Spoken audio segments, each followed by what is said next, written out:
Dawn in Cumbri, a remote village in northern Burkina Faso, no longer meant a new beginning. It had become a warning. A moment when the desert mist gave way to roaring motorcycles, masked men with rifles, and blood spilled before the morning sun fully rose.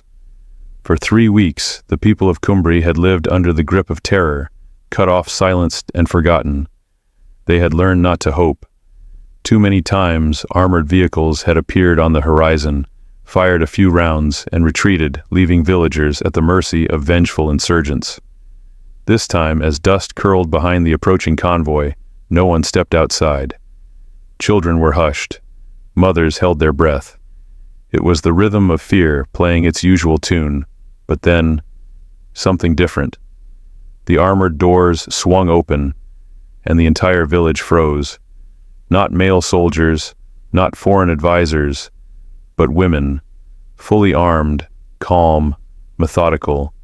They weren't nurses or support staff. These were frontline operatives, battle-hardened, laser-focused, wearing desert camo and confidence like armor. They moved with precision, establishing a perimeter with the efficiency of elite forces. They were the lionesses of the Sahel Africa's first all-female Special Forces unit, and this was their first public operation. Their arrival didn't just shock insurgents, it sent tremors through the corridors of global power. Weeks later, a leaked intelligence report would expose a stunning allegation. A financial network tied to former U.S. President Donald Trump and Kenyan President William Ruto had funneled funds and arms into the Sahel region, allegedly backing insurgent groups to destabilize Burkina Faso and gain covert control over its rare earth resources. This wasn't just a war over territory. It was a geopolitical chess game, played by powerful men in suits using bullets and fear as pawns. And the most unexpected counter-move, a battalion of women who were never meant to be part of the equation. Now the question is no longer, can women fight? The real question is, what happens when women not only fight back, but unravel the entire strategy of global manipulation from the ground up? Stay with us. Because what you're about to hear could change the way you think about war, peace, and power forever. The command room at the presidential palace in Ouagadougou was tense, thick with failure and frustration. Maps littered the table, red markers bleeding across northern provinces. Cumbri, Djibo, Arbinda, towns lost, lives lost. Confidence eroded. President Ibrahim Traoré leaned forward, his jaw, set eyes, scanning the latest field report. Another failed operation, another ambush. 12 soldiers dead, no insurgents captured. The village reclaimed for exactly 4 hours before the terrorists returned. This, he said slowly, is no longer warfare, it's humiliation. The generals shifted in their seats. No one spoke. Then finally, the oldest among them, General Kabore, cleared his throat. We need more firepower, more drones. The French have offered another advisory team. We should accept. Traoré slammed his hand down. No, he snapped. No more foreign advisors. No more half-hearted strategies. We've had Americans, French, EU specialists. None of them know this land, and none of them have changed the outcome. The room fell into silence until a voice, calm but firm, rose from the corner. Then perhaps it's time to stop asking outsiders for solutions. All eyes turned. Standing at the edge of the room was Colonel Mayam Sankura, one of the few women in the high command. Her uniform was crisp, her voice measured, but there was fire behind her eyes. With respect, Mr. President, I've spent the last 6 months studying insurgent patterns, she said. They've adapted to our every move. They know our tactics, our formations, our limitations. And what's your solution? General Kabore scoffed. Paint our tanks pink. Sankura didn't flinch. They have one blind spot, she said, stepping forward. Their ideology, their misogyny. These groups believe being killed by a woman will deny them paradise. They fear us not because we are strong, but because they think we shouldn't exist in uniform. A long pause. Are you suggesting women on the front lines? Traoré asked, intrigued. No, she replied. I'm suggesting something far more disruptive. An all-female special forces unit, selected, trained, deployed not just to fight, but to stay, to engage communities, to do what male units can't. Kabor laughed sharp and dismissive. This isn't a gender equality seminar. We're fighting extremists. Exactly, Sankura said, her voice rising. And we've been fighting them exactly as they expect us to. That's why we keep losing. Traore stood and walked to the map wall. His fingers traced the line from Cumbri to the Malian border. How would it work, he asked. They would be trained not only in combat, but in community intelligence, medical response, and cultural sensitivity, Sankura replied. They'd live in the villages, speak the language, build trust with women and children who see everything but are never asked. You think they can fight? Kabori barked. They don't just fight, Sankura replied. They infiltrate, they observe, they disrupt. They change the narrative. That's more powerful than a drone. Traore turned. You have 3 months, he said. 50 women from our forces. 50 civilians with skills, medicine, language development. Create your unit, Mr. President Kabor warned. The Western advisors will object. This breaks doctrine. Then we won't tell them until it's done, Traore said coldly. This is a Burkina solution, and I will not ask permission to defend my people. The order was given that night. By morning, a classified recruitment call went out. Within a week, over 2,000 women applied. Some were soldiers seeking purpose. Others were nurses, teachers, survivors of terror. They came from cities, villages, refugee camps, women with nothing left to lose and everything to prove. At a dusty training compound outside the capital, they gathered for the first time. Captain Aisha Ouedraogo, small in stature but steel-willed, stood before them. You've all seen what happens when men lead this war, she said. Now it's our turn. She paused. Looked them each in the eye. We will fight, but we will also listen. We will secure villages, but also rebuild them. Our mission isn't just to kill insurgents. It's to make sure they can't return. The wind whipped through the camp. Dust swirled around her boots. When they see us coming, they'll laugh, she said. Let them. They won't laugh for long. And with that, the lionesses of the Sahel were born. The desert sun punished the training ground. The dust never settled. For 3 straight months, the compound outside Ouagadougou became something it had never been before, a forge for a new kind of soldier. This wasn't standard special forces training. It was harder. The lionesses were taught how to move as one unit in narrow alleys, how to disarm an IED with bare hands, how to calm a child before extracting intel from her mother. They practiced combat at sunrise and village mediation by sunset. Local dialects, trauma response, silent infiltration. Each woman learned to fight, but also to feel, observe, connect. War here isn't won with bullets, Captain Aisha Ouedraogo told them during a dawn briefing. It's won with trust. And trust is built one frightened villager at a time. By the end of training, half the original recruits had dropped out. The 100 that remained didn't just wear uniforms. They carried ghosts, lost homes, dead brothers, raped sisters. But they also carried something else: resolve. The mission came sooner than expected. Cumbri, a dusty village gripped by fear, overrun by insurgents who used its people as human shields and propaganda pawns. The main roads had been mined. The school turned into a command post. Murals glorifying jihad plastered on village walls. At 0500 hours, the lionesses rolled out 10 armored vehicles, blacked out silent across the dunes. Inside vehicle 3, Sergeant Fatimata Dio wiped sweat from her brow. Across from her, Private Aminata clutched a photo of her daughter. First Op, Dio asked. A nod. You'll be fine, she said, offering a faint smile. Just remember, we don't shoot unless we have to. But when we do, we finish it. The convoy reached the village perimeter just after dawn. No gunfire, no ambush, just silence and eyes. Dozens of villagers peered from behind crumbling walls, too scared to hope, too used to betrayal. The lionesses dismounted, moving in formation, securing the area with fluid efficiency, but tension crackled like dry grass. At the edge of the village, Bravo team approached a compound. An old man stood at the gate, arms folded, face like granite. "No women with weapons will enter this house," he barked. "It is against God." A junior soldier stepped forward. Dio held her back. "Let me," she whispered. She stepped up, removed her helmet, and spoke in the man's native tongue.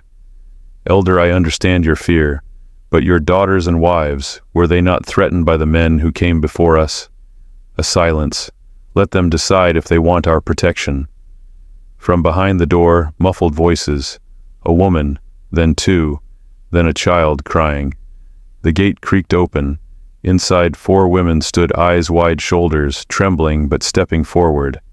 That moment rippled through the village. Elsewhere, similar scenes unfolded. Villagers who had never spoken to soldiers now whispered to the lionesses. Where the army had once been, feared these women were human, but trust didn't guarantee safety. That night, the lionesses didn't withdraw to a distant base like previous units. They stayed, establishing outposts, setting perimeter lights, sleeping beside the villagers. At Oro 300 hours it happened. Gunfire. Distant at first, then closer. Radio chatter exploded. 30 hostiles. East Ridge. RPGs sighted, but this time the insurgents were wrong. They expected panic, retreat, confusion. Instead, they met a wall. Ouedraogo's voice cut through the comms like steel. All units Phase 2.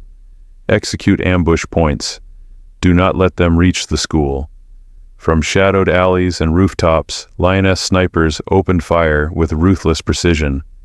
Trained villagers, part of the Shadow Sister program, blocked escape routes, herding the enemy into kill zones. Within 15 minutes it was over. 8 insurgents dead. 3 captured. The rest fled, disoriented and rattled. But it wasn't just the kill count that shook them. Intercepted comms later revealed raw confusion in their ranks. They're women. They weren't supposed to fight like this. They know the terrain. They were waiting. Is this a Western trick? Back in the village, dawn broke not with fear but awe. For the first time in years, Cumbri woke up without gunfire, without masked men patrolling the streets. Children emerged. Markets reopened. Women gathered, whispering stories of what had happened. In the center of the village, Captain Ouedraogo stood beside the old man from the compound. He nodded, reluctant, but respectful. "You are not what I expected," he admitted. She smiled. "Neither are we." 3 weeks after the successful defense of Cumbri, Burkina Faso's intelligence service received a flash report. Intercepted communication, encrypted. Originating near the Malian border, routed through unknown satellite relays. Content, financial transactions linked to arms purchases, and something else. Names that shouldn't have been there. The report landed on President Traoré's desk at Oro 3:47 a.m. He didn't sleep that night. By dawn, a war room had been convened. Generals, ministers, intelligence chiefs. Colonel Mayam Sankura was there too, sitting silently, arms crossed. "This is impossible," General Kabore muttered, squinting at the document. "Read it again," Traoré said flatly. On the screen, a spiderweb of shell companies, offshore accounts, and coded transfers lit up in red. One name stood out among the tangle. T.r.ump Holdings Ltd, Nassau, Bahamas.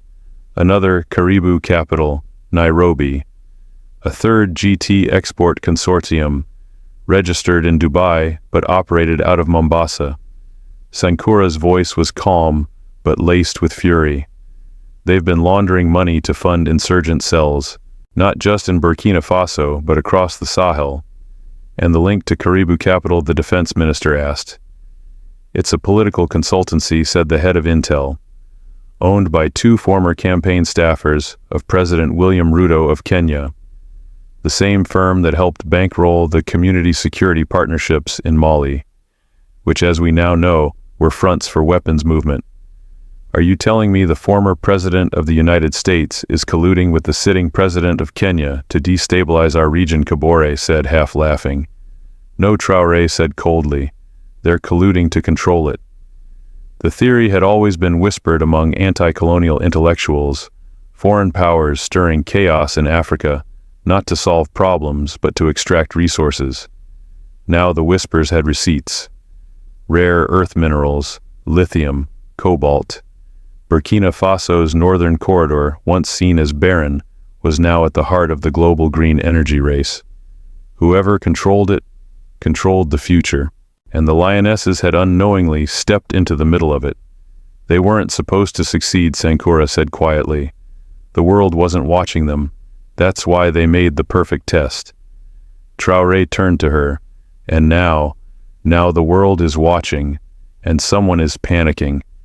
The leak hit the media a week later, not through official channels, but via a hacktivist group called Sankofa Mirror, operating out of Accra. Their headline, Global Power Play, Trump linked funds behind Sahel insurgencies. The article included banking screenshots, satellite imagery of weapons caches, even redacted meeting minutes from a Dubai hotel showing Ruto's envoys in closed-door talks with former Trump Organization affiliates.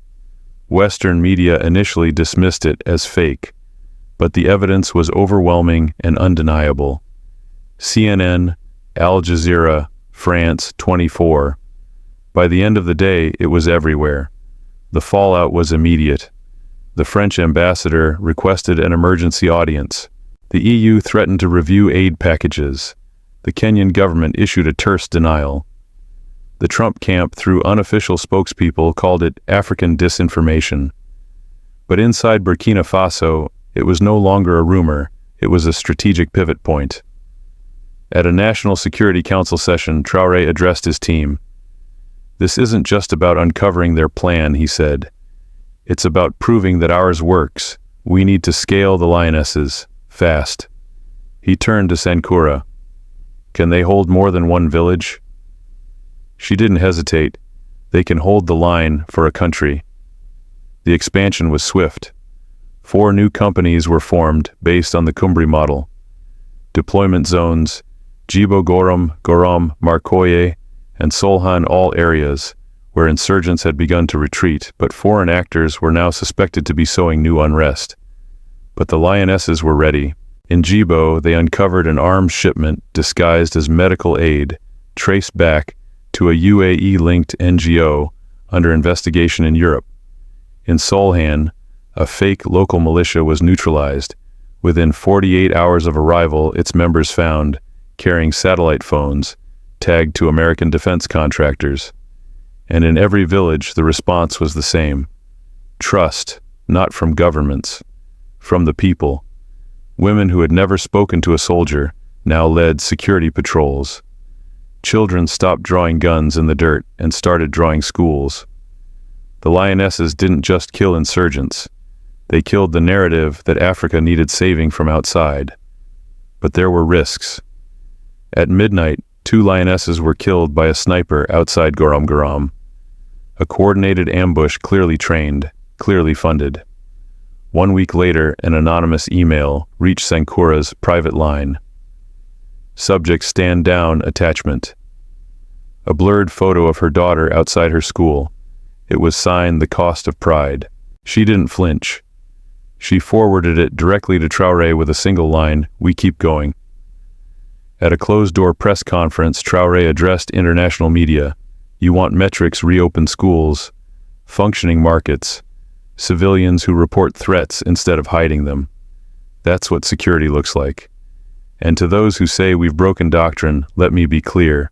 We didn't break it. We rewrote it. For the first time in decades, foreign powers weren't dictating Burkina Faso's security agenda. They were watching it.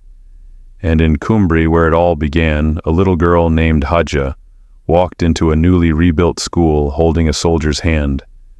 The lioness, her face smudged with dust, looked down and smiled. "You're safe now." Hadja looked up. "No," she said proudly, "we're safe. Because of you. And with that, the real war shifted from insurgents with rifles to old men in boardrooms, suddenly afraid of something they never saw coming: African women, rewriting the rules of power. 3 months after the Lionesses' expansion, a senior military delegation from Mali arrived in Ouagadougou. Their convoy, discreet and unmarked, rolled through the capital before dawn. Inside the presidential palace, Traoré stood waiting, not with a ceremonial guard, but with Colonel Senkura and Captain Aisha Ouedraogo at his side. "We've read the reports," the Malian general said after pleasantries, "but we didn't come for documents. We came to see with our own eyes." Senkura gestured toward a map behind them, 5 glowing red dots pulsing across the northern Sahel. "We don't export soldiers," she said calmly, "but we can share the blueprint." The general nodded. "And what do you call this doctrine?" Captain Ouedraogo answered, her voice quiet but resolute. "It's not a doctrine, it's a reckoning." The Malayans visited Djibo, then Solhan. What they saw stunned them. Villages once ruled by fear now rang with laughter and the clinking of hammers rebuilding homes. In every outpost, women in uniform sat beneath mango trees, teaching trauma counseling to local teachers. Others led strategy sessions with elders. In some villages, the line between soldier and citizen had blurred completely because it no longer mattered. Mali returned home with more than admiration. They returned with a promise to build their own battalion of lionesses. Niger followed, then Guinea. The ripple effect had begun. But while the region whispered of hope, old powers began to shout. In Paris, an emergency summit was called. Intelligence officials briefed lawmakers on uncontrolled militarization of civilian spaces in Burkina Faso. The French defense attaché in Abidjan issued a veiled threat: when fire spreads without control, it consumes even the hands that lit it. CNN aired a segment titled, "The Feminization of African Conflict, Progress or Provocation." The New York Times published an editorial suggesting the lionesses risked militarizing maternalism and turning women into pawns of a nationalist narrative. Traoré read each article with the same expressionless calm. Until one morning, an internal memo from the U.S. State Department was leaked. It called for quiet economic pressure on Burkina Faso through frozen assets and delayed infrastructure loans. The reason: escalating national security deviations. Senkura placed the memo on Traoré's desk. "We knew this was coming," she said. He didn't blink. "Let them push," he replied. "It only means we're close to something they can't control." In Garam, the lionesses made a grim discovery. Buried beneath an abandoned outpost, they found crates of advanced U.S. surveillance drones, still in packaging marked for humanitarian aid. Next to them, a coded ledger detailing reconnaissance flights over Sahelian gold mines. Ouedraogo radioed HQ, "Sir, we have eyes on proof of coordinated external surveillance of domestic assets." Traoré's voice crackled back, "Secure it, then make it public." The footage hit social media within hours. Drone serial numbers, geotags, satellite comparisons. Even the skeptics couldn't spin this one. Burkina Faso wasn't just fighting insurgents. It was fighting centuries of invisible theft. Inside the AU headquarters in Addis Ababa, a heated debate erupted. Some leaders called Traoré's actions reckless. Others called them revolutionary. The chair of the committee, a woman from Namibia, stood up. "Let me ask you," she said, "when was the last time an African solution didn't come with a European signature at the bottom silence?" Burkina Faso is not only defending itself, it is redefining us. The question is not whether we support them. The question is, do we have the courage to follow them? For the first time in decades, the African Union issued a unanimous vote. They would recognize the lionesses as a formal model of regional peacekeeping. But nothing challenged the global status quo like what happened next. In a televised address, President Traoré stood before his nation and the world. From today forward, he said, Burkina Faso will no longer accept conditional aid from any nation or organization that undermines our sovereignty. We will trade, we will collaborate, but we will not beg. The future of Africa will not be negotiated behind closed doors by men who do not speak our languages, understand our villages, or respect our mothers. Then he made an announcement that shook financial markets. We will launch the first African Women's Defense Academy, fully funded, fully Pan-African, with one purpose: to teach a new way to wage peace. Donations poured in not from governments, but from citizens. Women in Senegal sent jewelry. Men in Congo wired savings. The diaspora in New York held fundraisers. The academy broke ground within 30 days. Its motto etched into the entrance arch: we don't march behind men, we march beside the future. In the final days of the dry season, as Harmattan winds swept the plains, a small ceremony was held in Cumbri. No cameras, no journalists, just villagers, soldiers, and a single elder standing beneath the baobab tree. He pointed to the school, then to the new water well, then to the lionesses standing quietly in the shade. You are not what we prayed for, he said, but maybe you were what we needed to believe again. And with that, the doctrine of the dust, the quiet revolution born in one forgotten village, became unstoppable. Not because it was loud, but because it was undeniable. They came in the dark, not with tanks, but with contracts. 3 weeks after the lionesses uncovered the drone cache near Garam, a delegation from a Western security firm landed quietly in Accra. The company bore a neutral name, Pronova Global Logistics, but their true clients hid behind layers of legal smoke. Their mission was simple: infiltrate, discredit, and if necessary, dismantle. The problem wasn't just Burkina Faso's defiance, it was its contagion. Traoré's doctrine was spreading faster than Western diplomats could contain. The lionesses had shattered the image of African women as victims. Now they were blueprints. Cameroon announced a pilot program. Zambia opened a national dialogue on female-led security.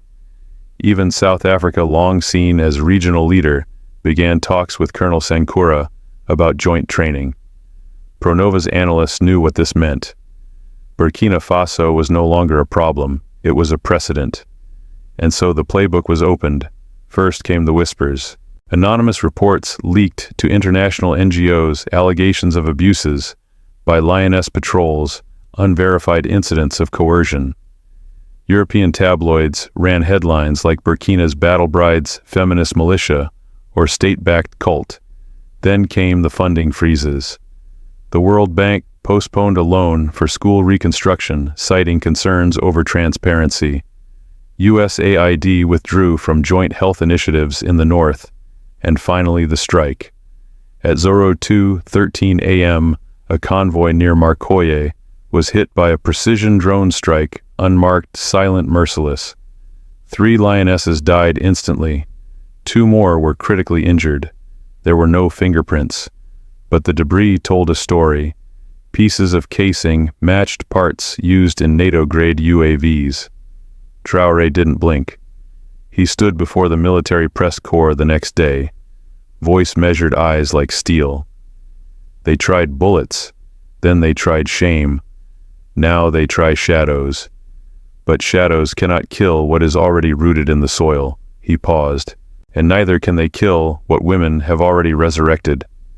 Inside the lioness base, grief took a new form. Sergeant Dio placed the nameplates of the fallen on a cedar board beneath the unit motto, "To fight is to protect. To protect is to remain." The youngest of the dead was just 23, a former schoolteacher. She joined the lionesses after her sister had been abducted by insurgents 2 years before. Private Aminata wept quietly in the courtyard. Captain Ouedraogo placed a hand on her shoulder. "They died in uniform," she said, "but they live in every child who gets to wake up safe." Aminata nodded, wiping her tears, then stood. Then, "I will teach them to fight too." Something began to shift. Women across Burkina Faso, some never trained, never armed, began forming local vigilance circles. They carried radios instead of rifles. They mapped their own villages, reported suspicious activity, and guarded schools at night in shifts. The press called them shadow mothers, but they had no name for themselves, only purpose. And fear began to change sides. One insurgent commander captured near Tinnikov confessed during interrogation, "We don't know who's a civilian anymore. They don't scream, they don't run, they watch. And when we sleep, they're already waiting." Traoré called a midnight war council, not with generals but with midwives, teachers, exiled journalists, village elders, and former victims of trafficking, all women, all survivors. Colonel Sankura opened the session. "If they kill our fighters, we will multiply them. If they smear our names, we will speak louder. But we must now decide, do we remain a battalion, or do we become a movement?" The room was silent. Then a woman in her 50s, scarred from a bombing near Jibo, raised her hand. "I have no uniform," she said. "I can't shoot. But I've buried 6 children, and I know this. The world never helped us when we cried. Let's see how they handle us when we rise." The vote was unanimous. A new front would be created. The Matrilineal Defense Alliance.